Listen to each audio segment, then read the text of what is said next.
Do you ever wonder why hearing aids sound so tinny? Or have you heard anybody mention that?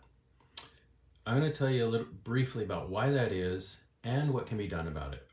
So the reason that that is a problem is because of treble.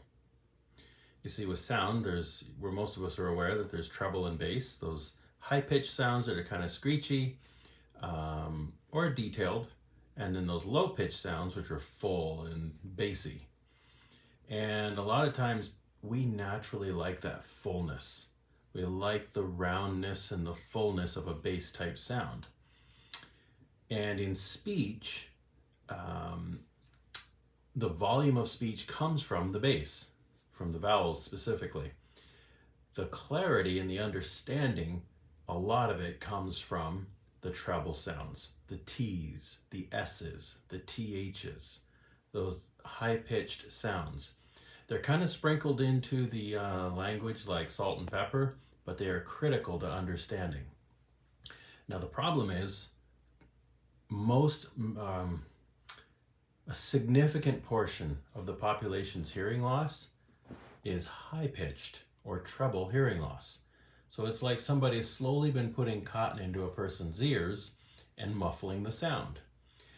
But it's done in a way they don't really lose the sense of volume. They lose the sense of clarity over time. But it doesn't really bother them because they still hear the volume.